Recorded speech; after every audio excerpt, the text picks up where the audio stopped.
Here we go. We're live on Facebook, YouTube, and Twitch all at the same time. Nice.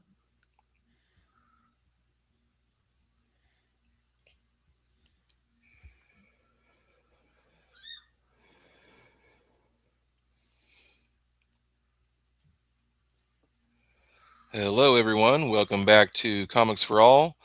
Thank you for joining us wherever you are in the world. My name is Jameson. I'm your host here at Comics for All, where comics, creativity, and community all connect. Today is Sunday, March 22nd, 2026. We don't get to do too many of these on a Sunday. As part of our weekly interview series called Ink and Insight, we get to interview comic creators from all over the place. And today we have the wonderful Jordan Clark joining us. Jordan, really glad that we were able to meet virtually, but now we can finally see each other face to face. It's nice to meet you finally. Yeah, good to meet you too, man. Good to be here. Of course, so as a comics librarian, I like to ask a couple reader centric questions. There's my chickens in the background. A couple reader centric questions. What hooked you into comics as a reader? So, where I grew up, there were no real comic book shops. I grew up in Montgomery County in Maryland, which is like kind of close to DC, but like very much the suburbs. And so my big introduction to comics was both all the animated TV shows of the 90s and then all the video games of the Hmm. 90s. So, Yes. like, just through that, I learned all the names of all the characters and like would I vividly remember having like Marvel trading cards, even though like I had nobody to trade them with, and like Right. no, no larger use for them besides just looking at the numbers on them. And then we would take trips back to Chicago, where the rest of my family is from, and like stop at antique malls, and I would just pick up random comics there, and like Love that. had no idea who any of the people writing them were, or had no idea like what happened after, but like I had a bunch of them. I would just pick them up and read them in the car. So that was like my first comic introduction. That is a great introduction. And then, kind of a follow up to that is, when did you have the realization for yourself that you're like, I want to be part of the people that make the comic books? It wasn't until I got to college. So like, elementary school, middle school, like was still kind of into comics, but eventually got more into sports and like Hmm. clubs and other things. And then when I got to college, I had a professor. I went to Morgan State University, so shout out to Morgan State. Shout out. And my professor, Todd Burrows, who was there, he was like heavy into like all kinds of stuff. So he was like, "Have you read Watchmen? Have you read All Star Superman? Have you read, like all of these things?" And was just like giving me books to borrow. And I was like, "Oh my god, like this is comics are like this, like this is crazy." So from there, I was doing broadcast journalism with some like behind the scenes, like TV stuff going on. So I was like, "Oh, I kind of want to do like some TV stuff and maybe some movie stuff, but like I really like comics." And Yeah. maybe this is a way for me to tell some of those stories, for at the time I was like for cheaper, which it is cheaper, but then it also like still does cost money. But like it was like the few things I tried to do, TV and film wise is like, I needed all these other people along with me to do it. And with comics, it was like, oh, I just need to find an artist. Like I just need to find somebody that, we can lock in and like make this thing. So it was around, when I was getting ready to graduate from college, that was kind of like, I don't know, like I don't know if this is a full-time job, but like I certainly love doing it, and like I want to, Hmm. dive in and see where it takes me. So Love that. And kind of another reader centric question. I know not everyone has the free time, but if you have had free time to read some comics recently ish, has anything stood out to you, major or indie or both? but yeah, I accumulate a lot of comics. Me too. My wife and is then kind of complains about it.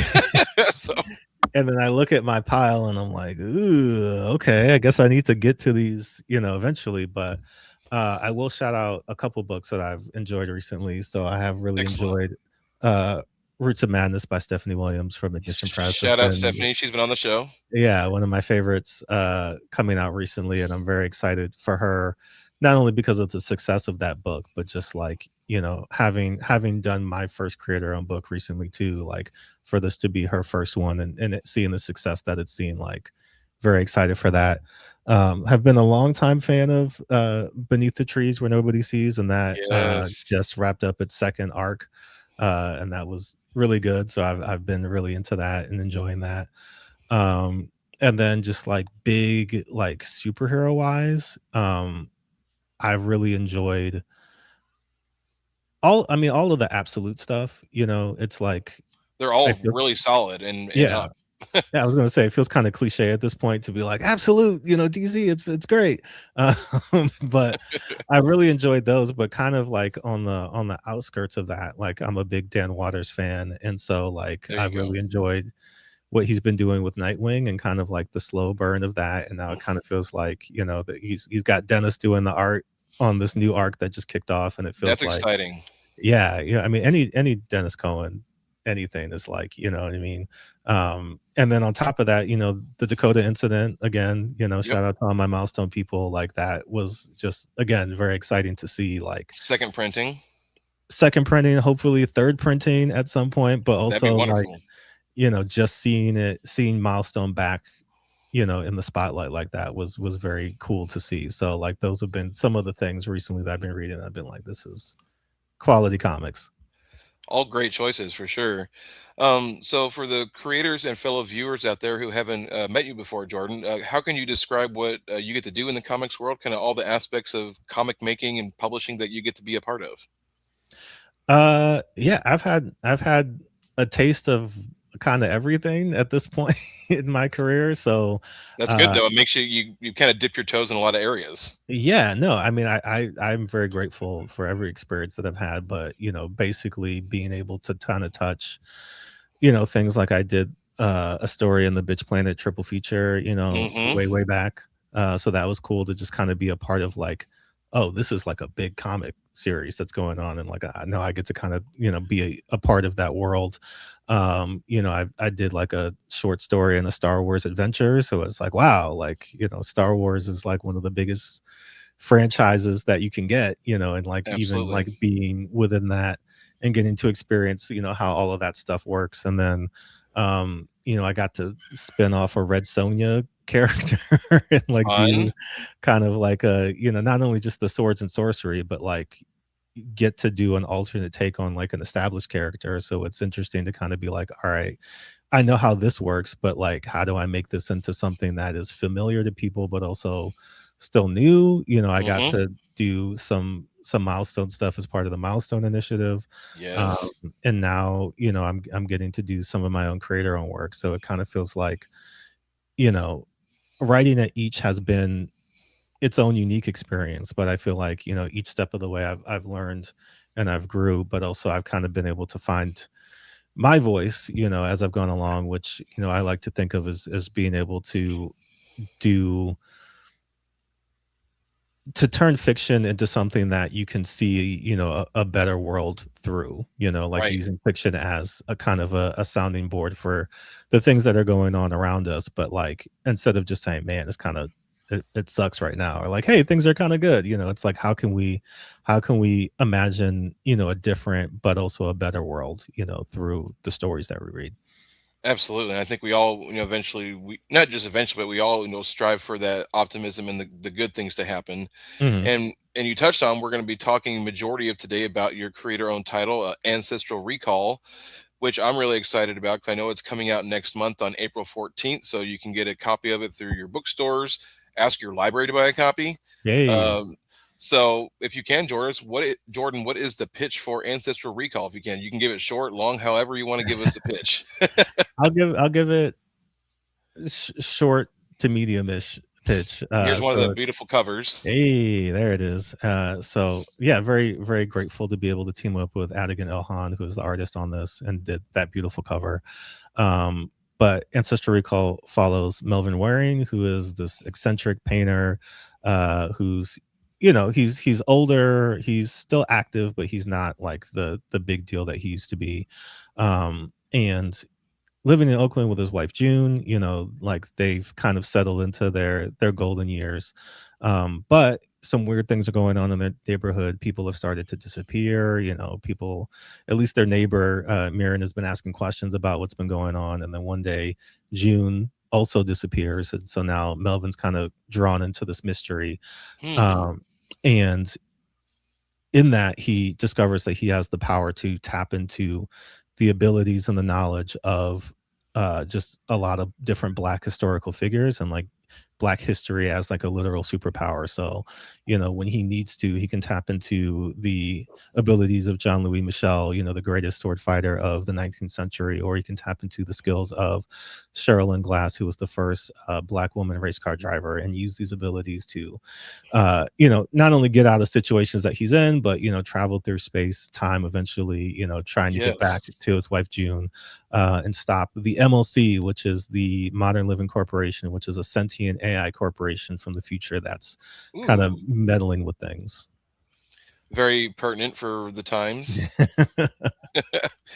No foreshadowing necessarily. Yeah, yeah. Uh, so and especially for the concept like this, when did it first come to you, and kind of what was the first echoes of the concepts that now became this book? When, like I said, when did it come to you, and Mhm. what was the first kind of images? Was it the character, kind of more the backstory, or where did it begin? So I was lucky enough to be part of the Milestone Initiative, which happened back 2019, 2020. Yes. And great experience. Like everything was amazing. We got to fly out to Burbank to go to the I wanna call it the old DC headquarters. I mean, they just basically moved across the street, but, like, they they had their old offices in one building, they were getting ready to move to another building. But we were there for a week, and, we did a lot of, really cool workshops and, getting to talk with mentors and different people. But one of the things that we did was do a, like, character creation workshop where they were Hmm. like, "Make some new characters." If you were gonna make a character for the Milestone universe, like, what would it be? And so they had us make a hero and they had us make a villain, and we worked in groups and we were like sharing that out.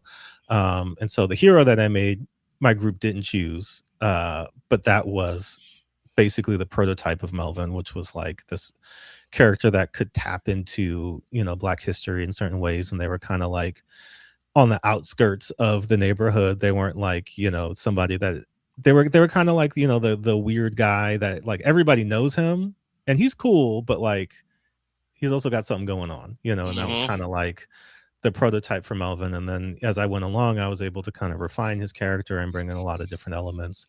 But for me, that was really just the impetus for it. And it was just kind of like, man, like if I got a chance to do my take on a milestone character, or like, add something like that to, the comics world, like I felt like it would be really cool to be able to take something, as using, Black history as that superpower, just because, Yes. things have changed since even back then. It kind of feels kind of quaint to think back to the days of critical race theory.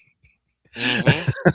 But that was kind of the major thing at the time where, there were all those complaints about, oh, well, do we need to be teaching kids about, this history and like what should be taught in schools and like what Right. is um how are different states going to deal with it, and we're still dealing with that now, but it felt like 100%. Black history was really under attack. And so I was like, well, how can I take that and spin it into not just a positive, but like have it be like the literal power of this character.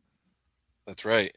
And for the viewers out there, I did put the pre-order link through Simon and Schuster in the chat, so you can feel free to check that out and see where you can order it. And like I said, if you can't order it yourself, ask your library to buy a copy, because Hmm. it's within probably the next window when they're looking to buy books.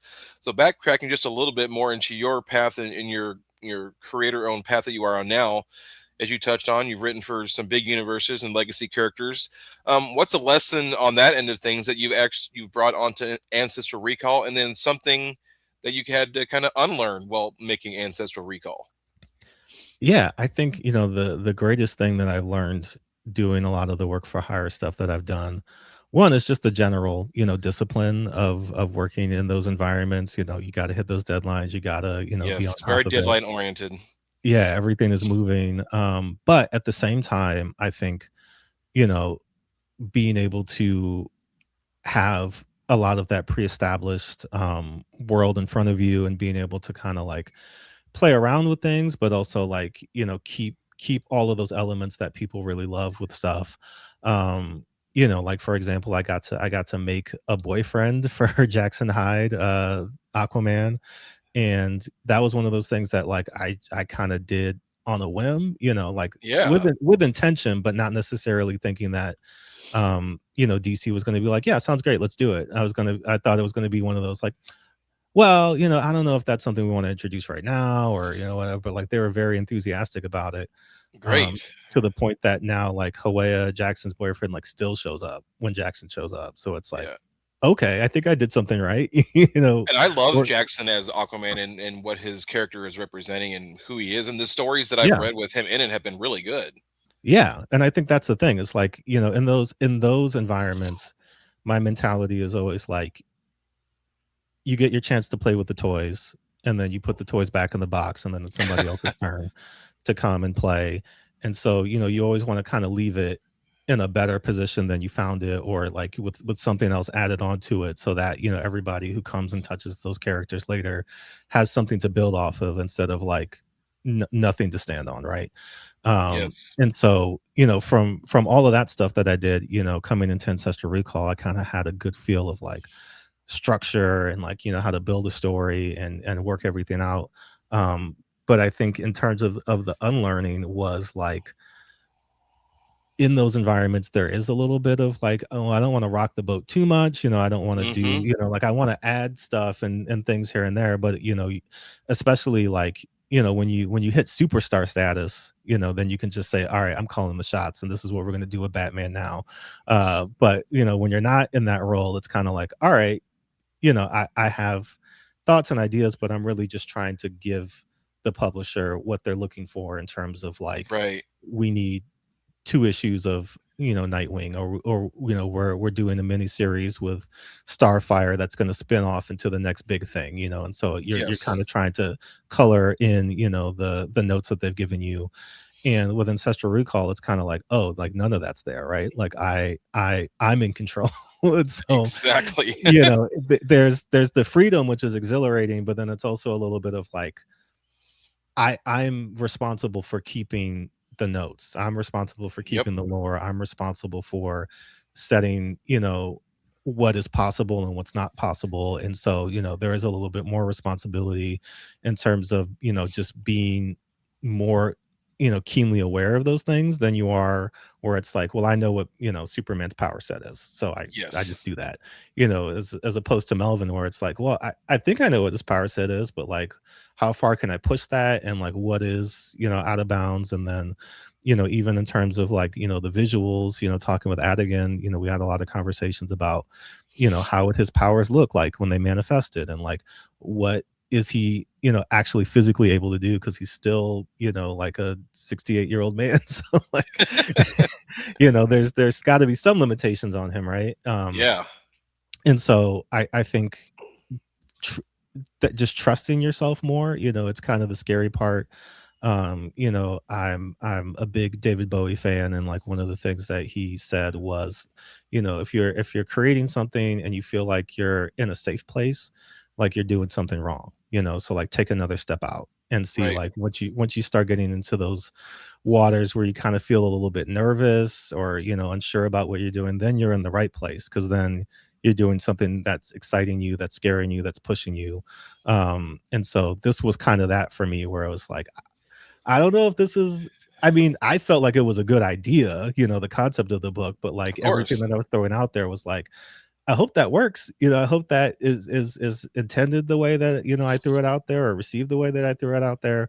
And getting back the response from people, I think, has been really rewarding, because, there is that fear of like, okay, because this is just me. There's no, big logo behind it or anything like that. Like, Correct. Ahoy is behind it and they're pushing it. And, I love working with Ahoy. But you're still, if you're not a Marvel or a DC book, like that's a big part of the industry. So everything else that's coming out underneath that is kind of like, people are taking a risk on you. And so, for people to respond to that, I think has been really rewarding for me. And being in that creator owned space is like scary, but also a lot of fun. Like I had a great time working on this. I love that. And my next question kind of ties right into that. Is how different does it feel emotionally for you as the creator when you see your name on a creator owned spine versus a DC or a Marvel spine? I feel like it's got to have a Yeah. different feeling. Oh, absolutely. And like again, I've been very blessed to be part of, a lot of really cool projects at DC, at, IDW, at dynamite, in a lot of the different places that I worked. But like this is the first time where it's like my name front and center. Like Yes. this came directly out of my brain and like now is collected into this book. And yeah, I mean, certainly there's so many characters, in the DC universe and the Marvel universe and like all of these IPs and things that I grew up, really loving and wanting to, contribute to. So anytime you get a chance to do that, like you can't beat it. And again, like the name recognition, when you tell your family or your friends, it's like, hey, I wrote Luke Skywalker, or I did Captain America. Everybody's like, whoa, that's so awesome. And it's like I made my own comic, and they're like, oh, that's cool. Yeah. It's kinda like, and it's not like they're not rooting for you, but it's just it's not that same kind of like recognition off the bat of like, oh, this is, a big deal. But for me, as a creative, it's like this is a really big deal. And like, I've just been again blown away by the reception that people have had to the book when, even going to conventions or bookstores or places like that, and I tell people, oh yeah, Ancestral Recall, and they're like, oh, that was you, like I love that book. And you're like, oh, okay, like that Love feels like hearing you that. said Yeah. different from just, because when people are like, oh, I loved that Batman, it's like, well, it's not that you love Batman and not me, but it's like, but you do love Batman, and so that's, you wouldn't have been reading that if it wasn't Batman. But like the fact that you saw this and said, yes, I want to at least see what that's about. And that's 100% coming from me, from Adigan, and everybody else who worked on the book. Like it is a very different feeling. Absolutely. If you could take a copy of this trade back in time to your early career, Jordan, what page or scene from it would you like to show your past self? um, yeah, I guess there's two. I mean, it would just kind of be like the one of the last images with Melvin and like all of the different historical figures together. It's like this, kind of big splash page. But then there's also a scene with in a flashback with Melvin and June and this art critic, where I think, initially coming up, and I feel like this is true not just for me, but for, a lot of different, underrepresented creators, is like, I initially in my mind was like, well, I don't want to be like a black comic book creator. Like I just want to be a comic book writer. Like I want to be somebody who's like known for, just what they do, in the same way that like, nobody's like, Alan Moore, magical comic book writer, Right. or John you know Jennings. Yeah. yeah, in a lot of ways where it feels like that in certain ways it does feel like that can put a cap on your ceiling, where it's just like, It's a okay, great and way this to is put the it. box that you belong in. And I was kind of resistant to that. But now I love it. Like absolutely. Like I wear that with pride. And like that's one of the things that I'm really proud of with this book, is like it is fully representative of black culture and black history. And like it's that's the essence of it, you know what I mean? And like to be able to show Absolutely. myself that like you don't have to try to, cut corners or do things differently just for a chance to get to where you want to get to. Like you can do the things that you believe in. You can take the things that are representative of you. And there is an audience for that, and there are publishers that want that, and there is a place for that in comics. And so I think for me, being able to again do a book like this, where if I told my past self that I was doing a comic book about Black history as a superpower, I don't think I would be like, that's a terrible idea, but I would be like, oh, okay, I hope that works. As Right. opposed to now, it's like absolutely, like this is 100% what I want to be doing. So I think those two scenes, kind of show, the thesis of the book, but also for me are affirming in that, they are speaking to, a lot of the larger ideas I have just about, comics in general, but, culture at large too. 100%. And actually diving more now, even into more of the the historical and the black historical figures, how did you balance between being entertaining, because it is a comic book, Mhm. between being accurate and being respectful without turning it into a graphic textbook? It's difficult, It and I is. think that's one of the things that I was really trying to be, cognizant about and aware of when I was writing it, because there was an early review that somebody did for their podcast where they were like, Ahoy sent me this book, and at first I was like really excited about it, but then when I read, that it was like an historical comic, I was like, oh no, because like I guess they had an experience where they used to read some of the more like history based comics, and it's like, Benjamin Franklin, comes out of some kid's backyard and he's like, let me tell you about the Declaration of Independence and all of this, and it kind of just breaks down into like you're saying, you're reading a textbook. It's not that interesting. But when they read the book, they were like, "Oh, this is great because this is, I'm getting bits of who these people are, as well as a plot that's moving forward, and there's action and there's Yes. humor and there's all this other stuff going on." And so, I think for me, the biggest thing that I wanted to do was introduce these characters in a way that felt natural and relevant to the story, so that when you meet them, you kind of have an idea of who they are, but it doesn't stop the story and the momentum outright. You know what I mean? It just kind of Yeah. makes you say, "Who's that?" Like you get to see them in action. You get to see a little bit of like their story and where they came from. And one of the great things I love about the collected edition, the trade, is that in the back we've included little mini biographies for everybody, so that after Yes. you I love finish that kind of reading it, stuff. then you can go. Because my hope and what did happen, a lot of the times when I talk to people about it was, for example, in the first issue, you meet Samuel Marlowe, who was the inspiration for Philip Marlowe, the famed fictional detective.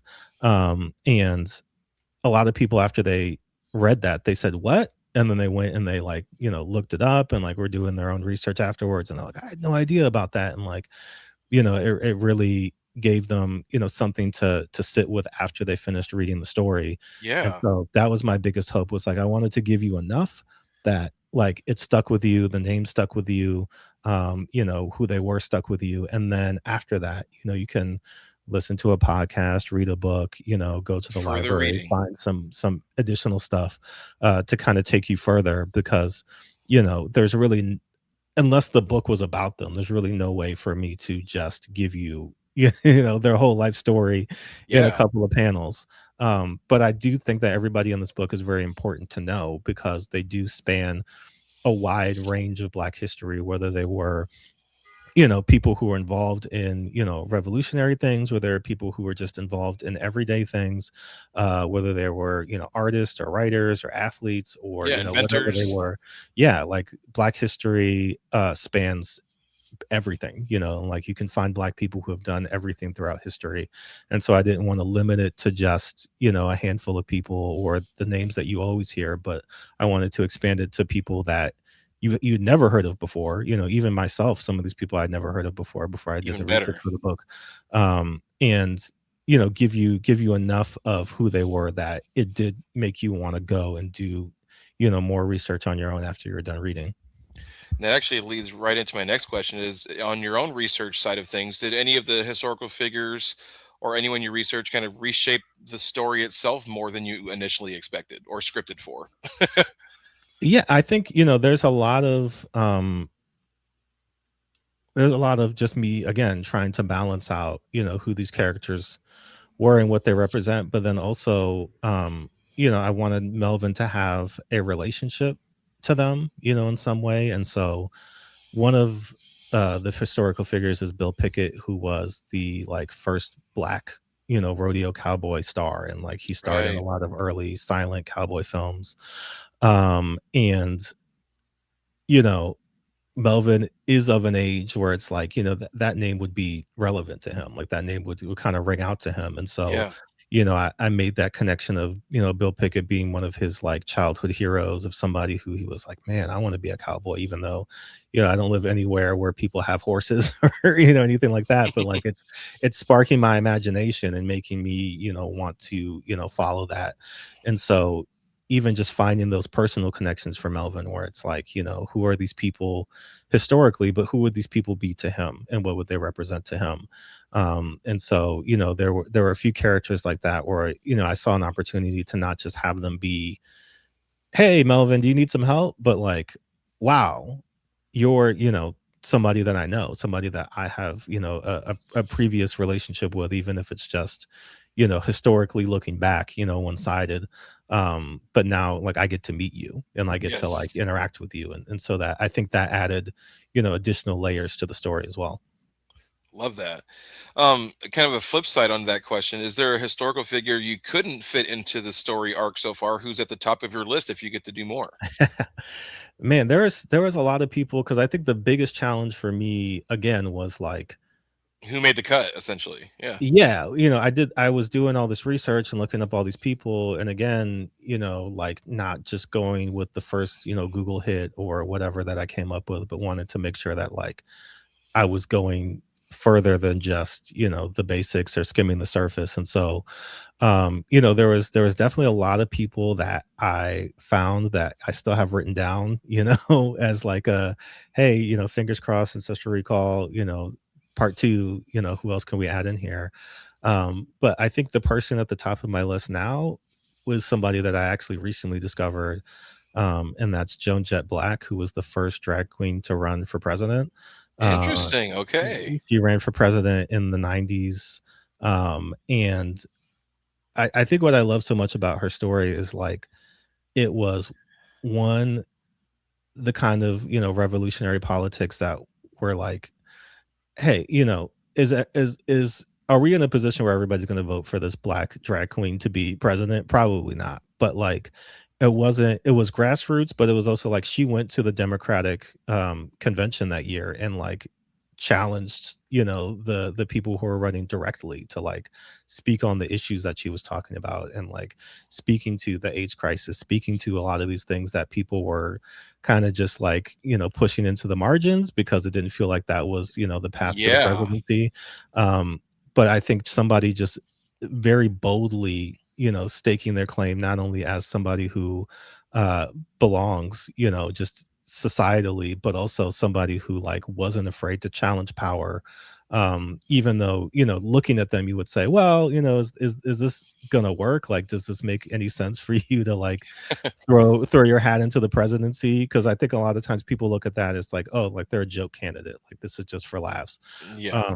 But Joan Jett Black not only raised a lot of awareness for things that were going on, but like she wasn't just sitting around and like, hoping that people would, like she was actually legitimately campaigning like and pushing for change, and kind of forcing people to acknowledge a lot of the things that were happening in the queer community during that time. And I think again for Melvin, having somebody that kind of allows him to uh tap into that power of just not having any fear, you know what I mean? Like I Yeah. feel like it's such a powerful thing to be your full authentic self, you know what I mean, no matter what it is that's in front of you. And so we I tried my best to have, a decent amount of representation between, men and women, and people from, maybe a bit more modern times, and people from, far in the past. But one of the things I would have loved to have more of is that queer representation. So if we do get to do,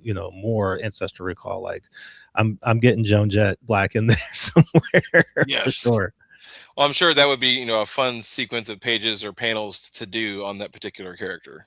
Yeah, And absolutely. how their powers would manifest would be really fun too, I'm sure, to visualize. Yeah, I mean, even again, just in the idea of, community, organization and like bringing people together for a common Hmm. cause, like I think that's specifically today, that's something that we're more and more in need of, but also like I think is connecting more and more with people is how can I help my community? How can I help the people directly around me that I see every day? And know that I'm not powerless to do something, even though sometimes it might feel like that. That's right. Kind of delving more into Melvin, the main character now, as you mentioned, he's kind of an eccentric abstract painter. He's not really a traditional hero in the sense that a lot of us like to define. What unlocked him for you as a lead character? Was there a moment where you finally like, you know what, I get his kind of like either train of thought or how he wants to approach things? Yeah, for me, Melvin is directly inspired by Thelonious Monk, who is, a famous jazz Yes. musician. And June is directly influenced by his wife Nellie. And if you know anything about Thelonious Monk, he's famously not a very outgoing person, in Nope. terms of like, people would The Alan Moore of jazz musicians. people would sit him down for interviews, and you wouldn't really get a lot out of him. Even during performances, there would be times where he would just kind of seemingly be lost in his music, and then he would just get up and dance around the stage, and then come back to the piano, and like he was very much in his own artistic world, and I felt like Melvin really fit into that, in that he's not really interested in anybody outside of June. Like, he's not really interested in making new friends, or Hmm. being famous. Like, there's a scene in this Thelonious Monk documentary where his manager comes up to him and he's showing him the encyclopedia, and he's like, "Oh, Monk, there you are." And he's like, "What? I'm in that book. What does that mean?" "It means you're famous." And he's like, "Ain't that a bitch?" Like, I don't wanna be That's I don't wanna funny. be famous. And I think Melvin is very much in that frame of, like, I mean, it's great, like, money is great, and, like, all this stuff is great, but I'd rather just be in my studio doing my thing. And so, I thought it would be really interesting to have somebody like that who then gets pulled into this adventure. Like, you don't really have a choice but to come Yes, outside, but to face the world, but to be a part of, something larger. And so, it's really interesting and fun kind of putting him in all these different situations. Because as you'll see throughout the series, like, there are times where he's just not verbal, and like the word balloon is just like this, kind of Charlie Brown teacher scrumbled up thing. And then, we have kind of like his thoughts in the captions. But like, a lot of the things that he runs into, like, he just doesn't have, at least at the start, he doesn't really have, the language to communicate, or like the will to communicate. But right. his love for his wife is what is kind of pulling him through this adventure. And then as he goes along, he's meeting these historical figures. He has, friends that are kind of keeping him, focused on his direction. But yeah, I really wanted to have somebody who, like you said, is not the typical hero. He's not a young man. He's not, Exactly. I like that he's an older particularly person, actually.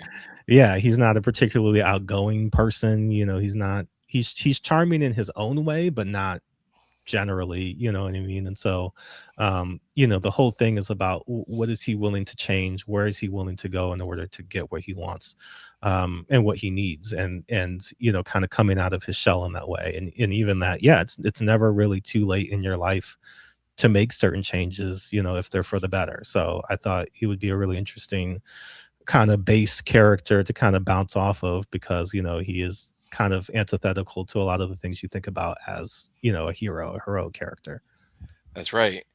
And an aspect, of the story that we haven't got to delve into yet is, Oakland. Oakland represents a lot of things to a lot of different Mhm. people, but it's doing, some quiet world building in this story. Why was it important for you to be rooted in Oakland, and how future is your version of it? If you want to kind of give it like a Hmm. backstory on your version of Oakland, what it represents in the story. Yeah, I think, so I'm in Baltimore, and I feel like Oakland, I have to double check, because I feel like Oakland might literally be a sister city of Baltimore's, but it also does feel like that in a lot of ways, where like we have DC, Oakland has San Francisco, and it's kind of like we're the weird city up north that, like, Hmm. we've got a lot of history, and we've got a lot of individual cultural things going on. Bay has hyphy, Baltimore has club music. Like, we've got a lot of, these similarities. And so I thought, like, having, and just generally in terms of Black history, like, Oakland is a very significant place. Like, there's been a lot of Absolutely. significant Black figures that have either come out of Oakland or settled in Oakland. And so, I thought it would be appropriate for Melvin to be living there, but also just in terms of it being a city that is changing, you know what I mean? In a lot of ways, that major American cities are changing, specifically major American Black cities, like Yes. Baltimore. And, I have to double check on Oakland, but I know Baltimore is one of the last few remaining majority Black cities, in America, where it's like, a lot of that cultural stuff still remains, and like continues to get passed down and be, a main part of the city. And, Oakland is very much the same way, where whether or not it's still majority Black, it still very much feels like a place where that culture is celebrated, is important, is maintained. but at the same time, like, there is erosion happening, right? And Yes. specifically again for, a sentient AI corporation to be the main antagonist, like Oakland is right up the road from, From the Silicon Bay Area. Valley, and Yeah. like, a lot of that stuff because they've kind of outpriced themselves, in San Francisco and other places, like they're creeping up to Oakland and they're kind of like, well, what real estate around here can we get? How can we kind of, continue to move this up? And so, I feel like Oakland itself is in that battle for, preserving its culture and preserving not only what makes it Oakland, but it's at risk of being uh, kind of molded into just the whatever the Silicon Valley uh, you know, mind state is, and just, what it looks like over there.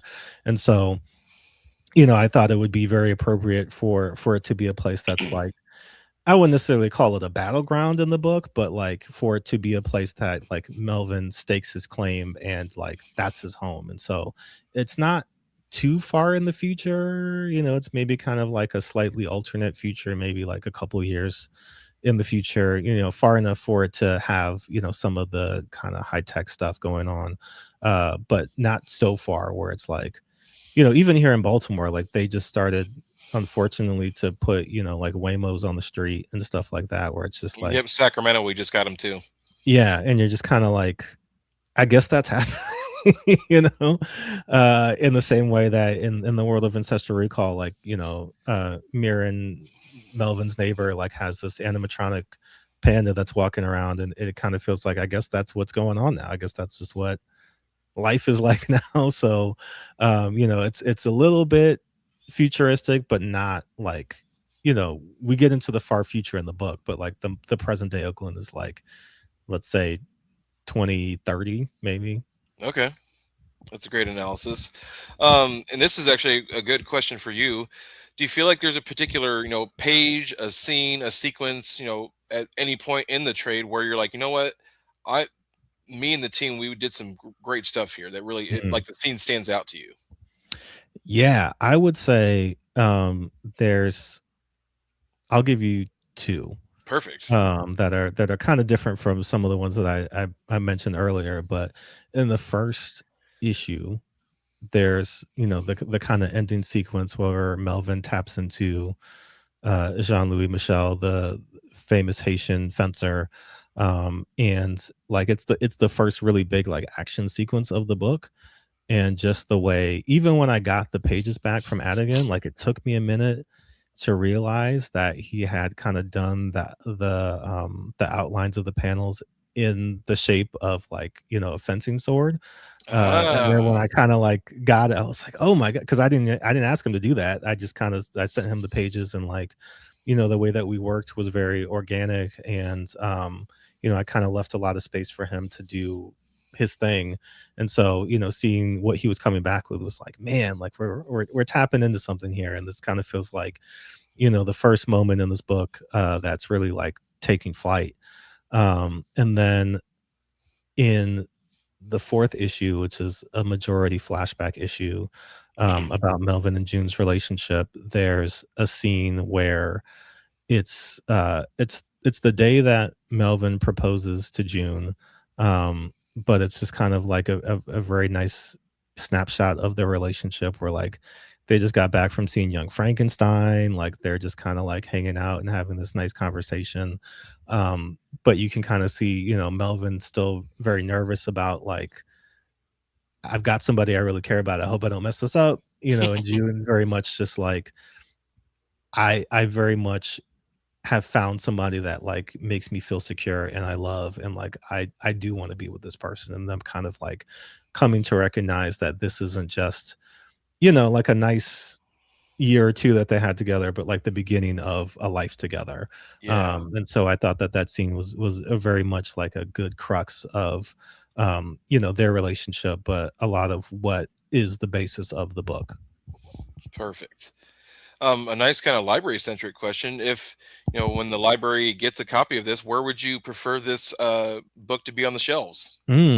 So, fun fact, I recently started working at the local library, in the children's Yes. section. So, I've only been there, maybe since December of last year, but like I love the library. I love working at the library. And so, it is interesting because there's a couple of different places I could see it fitting in. I definitely think it makes a good uh Y graphic novel, Hmm. for kids in, I would say, like, eighth grade and up. It's not that younger kids wouldn't get it, but I think there is, just a bit of, historical context and a bit of just kind of like world context to be able to put, some of those pieces together. Right. So, I think kids who are, last year middle school going into high school and up, I think can get a lot out of it, whether it is, this historical stuff. Again, there's enough, action and comedy and stuff in there to kind of keep you, entertained and reading till the end. But I could also see it in, any of your black history sections, at the library. Like, I know, Yes. here in Baltimore, we have our African American, fiction, sections, and African American historical sections. So I could definitely see it being there as well. So those are probably the two places that I put it in the libraries, either in the young graphic novels, or in your, African American history section. Love that. Well, you got to make sure the library you work for gets a copy, I hope. Absolutely, I'm on it. Well, we're getting to our kind of a closing section, but we still have some good questions. Jordan, have you had any memorable interactions as a fan or a creator at conventions, bookstore signings, anything along those lines that has really stood out to you? Yeah, I'll give you again, I'll give you 2. I'll give you one from my perspective, as somebody going to a convention, and then I'll give you me on the opposite end of receiving, some praise and some feedback from somebody Perfect. from one of my books. So for me as a fan, because I went to every convention I could get to, when I was starting out, because I really wanted to speak with as many people as possible and, meet as many people as possible and try to, just pick up what I could. Yeah. And, And you get a great energy from going to conventions. You really do. absolutely. And, again, a lot of creative work can be solitary. And so, Hmm. being able to get out and meet people, and, even if, you're just meeting your peers, you're sitting next to somebody that's also, at the same level as you, working on the same kind of stuff as you, like, it's really, energizing just to be able to kind of be in those spaces. Cause, I've got comic book friends, both, people who work on comics and people who like comics, but like, it's not like every day I get to like geek out and like Yeah, have exactly. that same level that you do when you're at a convention. So, I went to Heroes Con very early on, where I met Kelly Sudaconic, who is one of Hmm. my mentors, and like I showed her some of my work. And initially it was kind of like, oh man, it was really nice to meet her. Like, I ran into her a couple more times, and like, she was like, "Oh, I love that, book that you gave me. Like, can I show it to my editor? Can I, talk to these people?" And she was just very encouraging and, very like open. Um, and when I left, I was like, "Man, that was great. Like, I'll never talk to those people again, but it was nice just to have that moment of like, being with them." Yeah. Uh, but from that is where I got the opportunity to do, the Bitch Planet anthology, and, eventually do the Aquaman stuff too. And I think it just kind of goes to show, like, you never really know what is You gonna don't. happen when you're at these shows. And I think for me, it really showed me too that like it really does pay to, focus your energy on your work, and, putting the time into your craft. Because, if I had met her and I didn't have anything to show her, like, it's just a nice conversation. But the fact that I had done all the work up until that point, had, a book to show her, was able to have those conversations with her, I think really went a long way for me, not only in being able to get, opportunities, but like being able to show somebody that like I'm very serious about doing this. Yeah. And so I think that that was, from that perspective, something that I'll always remember. And then this didn't happen in the convention, it happened online. But after the release of the 2 issues of Aquaman that I did, um, I got a DM from somebody that read the book, and they were like, like 30 something, and I've been reading comics for 20 years. And as a queer black man, like this was the first time I ever saw myself in a comic book, and I was like, Hey. wow. Like in my mind when I was writing it, it wasn't necessarily that like, okay, I've got to I was trying to be, as careful and as respectful and as like, intentional in giving Jackson, more interiority and more of a background. But never in your mind are you thinking, I'm going to really touch somebody with Yeah. this story. Like I'm gonna really do something that is gonna stick with somebody. And the fact that I was able to give that person that experience is something that I don't take for granted or lightly at all, because like that feeling of reading something, watching something, seeing something, and seeing yourself reflected back to you, I think is incredibly powerful. So just the fact that that spoke so powerfully to them, I think, is very meaningful to me as well, just because, I try to keep that with me for every story that I write, that, not that I'm going to touch somebody that deeply each time that I put a story out, but like, but you do have the ability to Yeah, do that that, possibility is always there. so I really try to keep, that intentional, you know, uh, prospect in my mind when I'm writing of like, I want to make sure that, I'm treating every character with respect, and that I'm treating, the reader with respect, that, you're paying money to buy something that I'm writing, and I want you to feel like you got your money's worth. I don't want you to feel Yep. like, hey, that was, 3.99 I could have spent on something else, but like, it may not be the best comic you've ever read, but like it certainly like feels like I paid for a story and I got a story. That's right. In terms of that, are you have any upcoming convention appearances, store signings, additional podcast appearances, anything along those lines? Absolutely. So, I'll be at the Comics and Color Festival in Boston. I want to say that's April 3rd and 4th coming Nice. up. Um, so that's a great convention that is again very focused on diverse creators, and there's going to be a lot of amazing people there. I know David Walker is going to be there, Yeah, shout out um, David. and a couple of other friends that I have, Ben Passmore, like a bunch of really talented creators of color. So that's April 3rd and 4th in Boston, Comics in Color.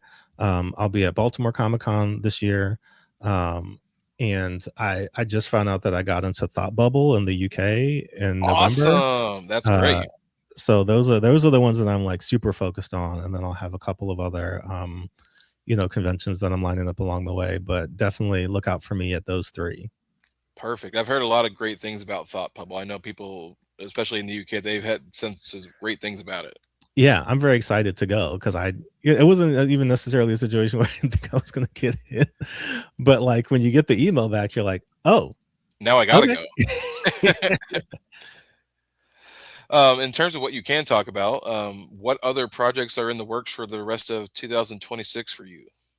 So I do have some things that are, in the works, a Kickstarter that hasn't been announced yet, Hmm. and, another published work that hasn't been announced yet, but there's more published comics coming for me in 2026, but then on top of that, like I was saying, in meeting Kelly Sue, like my philosophy is I'm just not gonna wait for somebody to tell me I can make comics, like, I'm just gonna do it. So, you know what I mean? Yes. Like, I've got ideas that, I would love somebody to give me money for, but, like, I don't think I'm gonna wait around for people to, if the mood strikes, absolutely, but, like, I'm gonna, make some things happen on my end. So, um, I've always thought about starting a Patreon, and I think I'm gonna start this Patreon in order to do this project that I've had in mind, which is the Black Culture Handbook, which like Ooh. um there's a lot of things that I just think about constantly in terms of like, Black culture, and Black community, where it's like, why do we do that? Like, why is spades the game of choice? Like, where did line dancing come from? Like double dutch, roller Hmm. skating, like dap, like all of these things that I've always like kind of been curious about, because you just kind of do them. It's not like there's an instruction manual or like, anything. It's just like, this is, you go to your cousins and you do this, or like Yeah. you learn about it at the barber shop, or wherever. And so like, it's going to be a series of kind of like these short informative essays about the history of, and then I'm going to have some of my artist friends come in and do mini comics to go along with it. So it'll be kind of like not super long, but still, kind of informative works that give you a look at, different aspects of culture. And then if, enough people like it and support it, I'll turn it into, a mini comic, a mini zine, that I'll print up and, bring to conventions or sell. Um, Love that. and then I also have a Kickstarter that I'm still in the early stages of planning, but it's called A Black Person's Guide to Time Travel, Mm, where it's like the green book of time travel, where it's like these are the places that are good to go back in time. Like you can go back to 1972 from 1 p.m. to 5 p.m. In Oakland, California, and like see this, or you can go back because I mean the joke is always like black people can't travel past a certain time period because then like why would you want to go back to like the 1800s or why would you want to go back to whatever, but like we've had a lot of great things that I feel like we deserve to remember and witness and like keep with us, and our history shouldn't only be the painful parts, but it should be the joyful parts. It should be yes. the community parts. And so I want to again do that with a number of different writers and artists where it's kind of snapshots between like real history or like kind of not imaginary history, but like, if there is a rumor that you heard about Prince, it's like, well, what really, what do I think really happens, backstage at that Prince concert, like Right. let's go back and imagine that and see that. And so that's something that I'm thinking is going to happen maybe a little bit later in the year once I get everybody's schedules kind of lined up. But those are the two things personally from me that I'm working on this year. Exciting. We'd love to have you on when we get some dates for that. So we'd love to have you on for the show. Mhm. Where can people find you online, Jordan, to follow along with all the great things you're working on? You can find me on socials at JRSosa18, JRSOSA18. I'm trying to be more active, like I'm not social media kind of pulls me in two directions where I'm just like, man, I think I spend too much time on here. Like I should Hmm. go touch grass and read a book. But then also like it's kind of how I do my job. So I have to be Yeah. out there, doing stuff. And so I'm trying to find, more positive outlets for it. So something I literally just started today is like a TikTok and Instagram Reels Yep. project called Comics You Haven't Read, which, I'm going to be looking at comics that I feel like enough people haven't read, or when I talk to people it's like I don't know what that book is. So the first one I did was Now of Brown by Glenn Dillon, which is one of my favorite comics of all time. Hmm. If you haven't read it, I would definitely recommend checking it out. But I'll I be will. I'll write that down. doing just kind of like these short looks at these books that I think like more people should read, but I think comics is just it's a tricky market. Things get oversaturated and It like big is. stuff comes out, and even myself going back, like there's a lot of things that went under the radar that I read, 4 or 5 years later, and I'm like, damn, that I missed that. That was great. Like I wish I was reading that when it came out. And so, I'm going to be trying to highlight a couple of other books that like I really love, and hopefully, just kind of spark some, conversation about comics and other books that people are really passionate about that they wish more people knew about. So that's how I'm trying to positively spend my social media time, in the future. That's a great way to keep yourself, like you said, positive in a good mindset while you're on social media. Yeah. My last question to close us out is a fun one, an odd one. What's your favorite meal or snack to fuel yourself through working through a couple hours on a project? This is tough because I am guilty of being the person who kind of like starts to lag and then I wonder why I don't have energy. And it's like, oh, because you didn't eat today. That's why you should probably Aha. eat some food. So what I typically will do is like it's one of three things. So like I love Cheez-Its. I love a Oh, me Cheez-It, too. and like Oh, it's Jesus. dangerous because like what is your Cheez-It of choice? Like what's your flavor of I like choice? the jalapeno cheddar. Okay, okay. I haven't tried those yet, but it sounds like something I would be into. I'm a extra toasty. Mm, person, you know what those I are good mean? too. At first, I was like, I don't know, because it's always like a joy to find the one toasty one in the regular ones, Yes, but then it's like, is it good to have just a whole box of them? And it is. I've come to the conclusion that is good. Um, love that. so that's one. Another one is more dangerous, which is I love a Reese's. So like I'll just have a Reese's, like either Reese's Pieces or like the mini Reese's, and like it's that trick of the mind where you're like, this is small, so I can eat six, and it's like, Yes. well, maybe not. Now you've eaten a full size bar by this time. But those will keep me going. And then when I'm like, I should be healthy and smart, I definitely love either like pomegranate seeds are Ooh, there we good. go. I haven't heard anyone Um, mention that before, so that'd be a good one. yeah, no, those are always good. Those and like maybe like a blueberry. I mean, just something that you can get like a handful of, and eat. And Yes. so those would be my three, depending on what mood I'm in. Excellent. Well, Jordan, that brings us to the end of our conversation today. Are there any last thoughts you'd like to share with the viewers? We have viewers the entire hours. We've had at Hey, least people here the entire time. So, shout out to everybody who's been watching.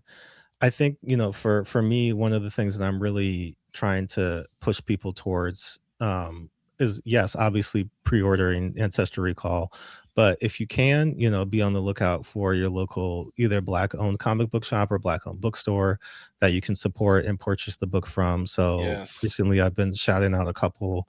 There's Reparations Club in Los Angeles, which has their online storefront, but also just uh their physical location that you can order it from. There's Blurred's Underground in Chicago, which I've shouted Yes. out, which is a great shop. You can get the book from them. There's Taylor and Co. Books in New York, which you can get the book from. There's Comix Den in California as well, in Los Angeles, that you can get it from. There's a whole bunch of places. So like if you just look online, you can search around your area to see if there's any black-owned comic book shops, black-owned bookstores. They all of them, whether black owned or not, bookstores, comic book shops definitely need your support, just in terms of keeping the lights on. But, if we can help support, black owned businesses, comic book shops and bookstores, that would mean a lot to me. And then I'm sure it would also mean a lot to them, ordering the book from them. Can't say it any better than that. Well, everybody out there, thank you for sticking with us here at Comics for All, where comics, creativity, and community all connect. And I think Jordan has been a great representation of all three of those aspects. Jordan, thank you once again for taking some time out of your schedule. I would love to have you on again. Yeah, absolutely. Anytime. Really appreciate it. All right. Well, everybody out there, have a great rest of your Sunday and take care. See you next Peace. time.